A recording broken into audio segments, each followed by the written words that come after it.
Hello everyone, welcome to MS Maths. Today we will discuss about a chapter electric current in matter, electric field in matter. And इसका जो topic है हम पढ़ने जा रहे हैं इलेक्ट्रिक डिस्प्लेसमेंट वेक्टर. सेकंड हम पढ़ेंगे इलेक्ट्रिक सब्सिबिलिटी. आज तक हमने जो मैग्नेटिक सब्सिबिलिटी है उसको पढ़ा है, यहाँ पे हम इलेक्ट्रिक सब्सिबिलिटी है उसको भी पढ़ेंगे. लेकिन उससे पहले हम पढ़ लेते हैं इलेक्ट्रिक डिस्प्लेसमेंट वेक्टर, जिसको हिंदी में विद्युत विस्थापन सदिश के नाम से जाना जाता है. मैंने यहाँ पे डेफिनेशंस को हिंदी में लिखा है, मैं एक्सप्लेन इंग्लिश में कर दूंगा. जैसा कि हम पढ़ते हैं यहाँ पे कि किसी एक बिंदु पर रखे आवेश Q किसी एक स्पेशल पॉइंट पे, यानी स्पेशल पॉइंट पे कोई भी अगर चार्ज रखा जाता है, उसको बाउंडेड करने वाला जो यूनिट एरिया होता है, वो यूनिट एरिया होता है, उससे जो संबंधित फ्लक्स होता है, उससे उसके रिगार्डिंग जो भी फ्लक्स होता है, वो जो फ्लक्स का मान होता है वो इलेक्ट्रिक डिस्प्लेसमेंट वेक्टर के इक्वल होता है. इसको डी से रिप्रेजेंट करते हैं, it denoted by D vector. ये इसका नोटेशन हो जाता है डी वेक्टर. अब हम बात करते हैं कि जो चार्ज डिस्ट्रीब्यूशन होता है, आवेश वितरण. चार्ज डिस्ट्रीब्यूशन जो होता है, मैं यहां लिख देता हूं हिंदी में, आवेश वितरण जो होता है वो विद्युत क्षेत्र की तीव्रता, विद्युत क्षेत्र की जो तीव्रता होती है वो आवेश वितरण पे डिपेंडेंट है. विद्युत क्षेत्र की जो इंटेंसिटी होती है, तीव्रता होती है, ई वेक्टर जिससे हम डिनोट करते हैं, वो आवेश वितरण जो है चार्ज डिस्ट्रीब्यूशन पे क्या करती है, डिपेंड करती है. अब ये चार्ज डिस्ट्रीब्यूशन पे यहाँ पे डिपेंड करती है, लेकिन जब चार्ज डिस्ट्रीब्यूशन पे डिपेंड करती है तो इसमें और दो कंडीशंस बन जाती है. एक कंडीशन होती है निर्वात के लिए यानी स्पेस के लिए, एक इसकी कंडीशन हो जाती है मीडियम के लिए, जिसको हम कहते हैं माध्यम. अब निर्वात की जो विद्युतशीलता होती है उसको हम कहते हैं एप्सिलॉन नॉट, और इसकी जो विद्युतशीलता होती है उसको कहते हैं एप्सिलॉन. अब यहाँ एप्सिलॉन नॉट और एप्सिलॉन में एक संबंध होता है कि जो एप्सिलॉन आर होता है वो एप्सिलॉन अपॉन एप्सिलॉन नॉट होता है. तो मतलब कुल मिला के क्या हो जाएगा, तो यहाँ से देखें कि epsilon is equal to epsilon naught into epsilon r होता है. ये इसमें एक हम कह सकते हैं संबंध की बात करते हैं.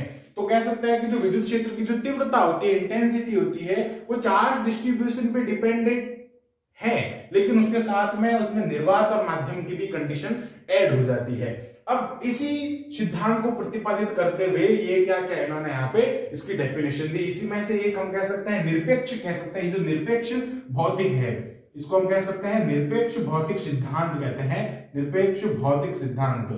ओके, ये जो निरपेक्ष भौतिक सिद्धांत है, इसके आधार पे यहाँ पे इलेक्ट्रिक डिस्प्लेसमेंट वेक्टर की डेफिनेशन दी गई है कि किसी एक पॉइंट पे जो बाउंडेड जो चार्ज है, आवेश है Q, उससे संबंधित जो भी फ्लक्स है उसके रिगार्डिंग उससे जो भी फ्लक्स निकलता है, और वो फ्लक्स का मान जो होता है इलेक्ट्रिक डिस्प्लेसमेंट वेक्टर के इक्वल होता है. एंड हम यहाँ पे बात करते हैं आगे कि D की जो वैल्यू होती है, डी वेक्टर का मान, value of D vector depend करता है, डी वेक्टर का मान निम्न पर निर्भर करता है, निम्न पर हम कह सकते हैं निर्भर करता है. फर्स्ट यहाँ पे आता है आवेश वितरण पे, ये चार्ज डिस्ट्रीब्यूशन पे निर्भर करता है. अब कौन सा आवेश वितरण है, वास्तविक आवेश वितरण. अब वास्तविक का मतलब क्या होता है मैं समझाता हूं. मैं वास्तविक आवेश वितरण पे निर्भर करता है. मतलब चार्ज डिस्ट्रीब्यूशन दो टाइप के होते हैं, एक होता है रियल चार्ज डिस्ट्रीब्यूशन, एक होता है इंड्यूस्ड चार्ज डिस्ट्रीब्यूशन. प्रेरित जो चार्ज डिस्ट्रीब्यूशन होता है उस पर ये निर्भर नहीं करता, ओनली वास्तविक पे निर्भर करता है जो ऑटोमेटिकली उसमें होता है.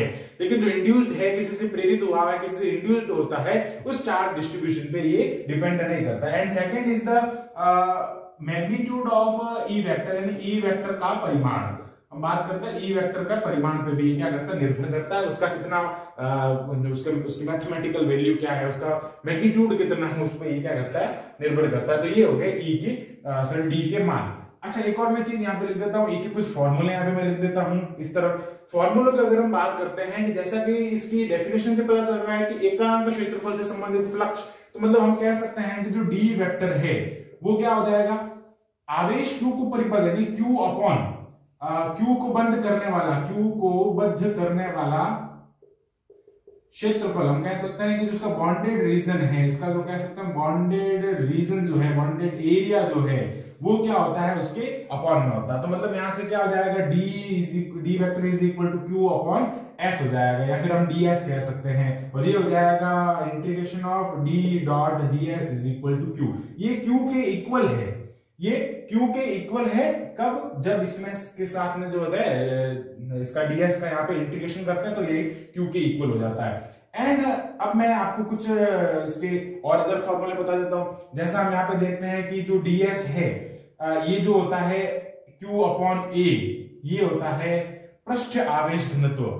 इसको हम सिग्मा से रिप्रेजेंट करते हैं। अब सिग्मा से रिप्रेजेंट किया है इसको, देखो मैं सिग्मा लिख सकता हूं, तो ये हो जाएगा D vector is equal to, इसको मैं वापस अपॉन में भेजूंगा तो D vector is equal to sigma F. F हम कहते हैं यहाँ पे फ्री के लिए, फ्री स्पेस के लिए, फ्री के लिए एफ लिखते हैं, और साथ में एन कैप जो इसकी डायरेक्शन डिनोट करता है, इसकी डायरेक्शन को डिनोट करता है, ये होता है एन कैप, जो कि एक लंब सदिश है, परपेंडिकुलर वेक्टर है। ओके, अब यहां से क्या करते हैं कि सिग्मा में भी और कुछ संबंध होता है, उन सिग्मा के संबंधों के आधार पर हम यहाँ पे क्या कर सकते हैं, इसकी और अदर वैल्यूज हम यहाँ से फाइंड कर सकते हैं। जैसे हम यहाँ पे देखते हैं कि जो सिग्मा का जो मान होता है free n cap is equal to, वो डी वेक्टर के इक्वल होता है, और ये जो डी वेक्टर है वो हम कह सकते हैं कि यहाँ से अगर एक और संबंध लिखा कि ई नॉट इज इक्वल टू जो होता है वो सिग्मा अपॉन एप्सिलॉन नॉट होता है, और ई इज इक्वल टू जो होता है वो सिग्मा अपॉन एप्सिलॉन होता है। अब इस यहां से सिग्मा की जो वैल्यूज है वो यहाँ पे हम निकाल सकते हैं। जैसे क्या हो जाएगा, sigma free is equal to sigma free n cap is equal to D vector is equal to, इसको हम लिख सकते हैं E naught epsilon naught. Okay, और प्लस लिख सकते हैं यहाँ पे, सॉरी इक्वल में लिख सकते हैं ई और एप्सिलॉन, ये है जो निर्वात है उसके लिए, और ये हो जाएगा माध्यम के लिए। तो यहां से हम बहुत से इसके फॉर्मूले फाइंड कर सकते हैं जो डिस्प्लेसमेंट वेक्टर है उसके लिए। अच्छा, डिस्प्लेसमेंट वेक्टर में एक और चीज मैं बता देता हूं, जैसे कि मैंने यहाँ पे बताया, ये एक वास्तविक जो चार्ज डिस्ट्रीब्यूशन होता है उस पे ही डिपेंड करता है। नेक्स्ट यहाँ पे बात करता है कि ये जो एक फ्लक्स के रूप में है। अब यहाँ पे हम बात करते हैं कि नेक्स्ट जो बात करनी है मुझे, वो बात करनी है कि what is the difference between electric field and electric displacement vector. इसमें बस छोटा सा हम कह सकते हैं कि एक डिफरेंस है। क्या हो जाएगा, देखो अगर E का हम बात करते हैं तो E is equal to F upon Q होता है। Okay, E is equal to F upon Q हो जाएगा, तो E की मैं अगर बात करता हूं तो E is equal to F upon Q हो गया, और यहां से F इज इक्वल टू क्या हो जाएगा, क्यू ई हो जाएगा। और मैं बात करता हूं कि इसको मैं अगर हटा दूं और यहाँ पे मैं बात करूं इसकी डेफिनेशन क्या हो जाएगी, इसकी डेफिनेशन हो जाएगी कि यूनिट चार्ज पे जो फोर्स अप्लाई हो रहा है, जो यूनिट पॉजिटिव चार्ज है किसी हम कह सकते हैं किसी बंद पृष्ठ में, यूनिट जो पॉजिटिव चार्ज है, अगर मैं इसका वैल्यू अगर एक यहाँ पे पुट कर दूं, एक गुलाम, तो क्या हो जाएगा यहाँ पे जो उस पे जो यूनिट पॉजिटिव चार्ज पे जो फोर्स अप्लाई हो रहा है, जो फोर्स हम महसूस कर रहे हैं, वो किसके इक्वल होता है, ई वेक्टर के इक्वल होता है। और ऐसा कैसा, अगर हम डी में बात करें तो डी में क्या होता है कि इस क्यू पर क्या लग रहा है, क्यू पर जो उसका बॉन्डेड रीजन है उसका फ्लक्स महसूस हो रहा है। यानी हम कह सकते हैं कि इसकी परिभाषा से कि यूनिट जो चार्ज है उस पे जो अप्लाइड फोर्स है, उस पे जो महसूस होने वाला जो बल है वो ई वेक्टर के इक्वल होता है, जबकि इसमें किसी आवेश की एकांक कह सकते हैं यूनिट एरिया में, यूनिट कह सकते हैं यूनिट वर्ग मीटर के जो भी हमारी वर्ग इकाई है, स्क्वायर यूनिट है, यूनिट स्क्वायर यूनिट में हम बात करेंगे तो उस टाइम पे जो आवेश का जो मान होगा वो डी वेक्टर के इक्वल हो जाएगा। क्या करना है आपको, डेफिनेशन बनाने के लिए आपको जो भी डिनोमिनेटर में होता है उसका क्या करना होता है, उसका जो वैल्यू होती है वो 1 यूनिट ले लेनी होती है। यहाँ पे इसका 1 यूनिट ले लेंगे तो हम कह सकते हैं कि एकांक आवेश पर जो धनावेश पे जो बल उत्पन्न हो रहा है वो ई वेक्टर के तुल्य होगा, और एकांक क्षेत्रफल में जो बल एकांक क्षेत्रफल में जो आवेश का मान है वो डी के इक्वल हो जाएगा। तो ये हमने सारी बात की थी इलेक्ट्रिक डिस्प्लेसमेंट वेक्टर की। अब हम चलते हैं हमारे नेक्स्ट टॉपिक पे। नेक्स्ट टॉपिक हमारा आता है इलेक्ट्रिक सब्सेप्टिबिलिटी। अब इलेक्ट्रिक सब्सेप्टिबिलिटी को कहते हैं हिंदी में विद्युतीय प्रवृत्ति। इसको मैं लिख देता हूं यहाँ पे, विद्युतीय प्रवृत्ति। विद्युतीय प्रवृत्ति जैसा कि हमने अभी तक चुंबकीय प्रवृत्ति पढ़ा था जिसको काई कहा जाता है, और इसको यहाँ पे हम कहेंगे जाई। अब बात करते हैं कि कहता है कि आइसोट्रोपिक जो भी मीडियम होता है समदैशिक परावैद्युतांक में विद्युत द्विध्रुव आघूर्ण p वेक्टर से डिनोट करते हैं डाइपोल मोमेंट जो होता है, या फिर हम कह सकते हैं कि जो डाइपोल मोमेंट का जो घनत्व है, हम कह सकते हैं उसकी डेंसिटी है, डाइपोल मोमेंट डेंसिटी जो है ध्रुवण घनत्व पोलराइज्ड डेंसिटी भी कहते हैं। पोलराइज्ड डेंसिटी का मतलब क्या है कि एकांक आयतन में द्विध्रुव आघूर्ण यानी यूनिट वॉल्यूम पे जो डाइपोल मोमेंट लगता है वही पोलराइज्ड डेंसिटी है। ओके, अब इसका जो मान होता है ना वो ई वेक्टर के समानुपाती यानी प्रोपोर्शनल दैट ई वेक्टर। तो हम कह सकते हैं कि भाई PD proportional that E vector, PD जो है वो ई वेक्टर के प्रोपोर्शनल है।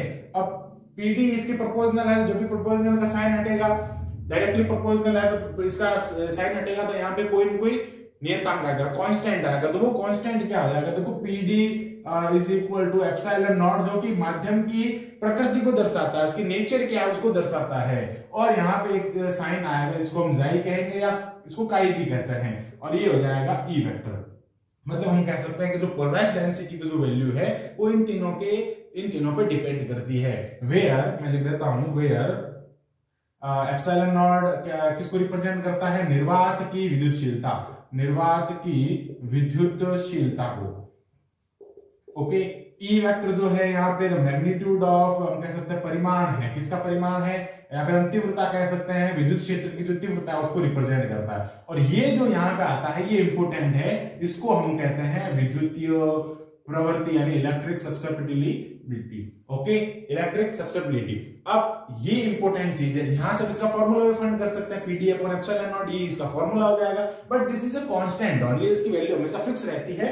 ये जो पीडी है वो इन सब पे डिपेंड करता है, और ये जो है वो ई पीडी पे डिपेंड करता है। यानी कुल मिलाकर हम कह सकते हैं कि जो जाई ई है उसका फॉर्मूला लिख सकते हैं PD upon epsilon naught into e, ये हो जाएगा इसका फॉर्मूला।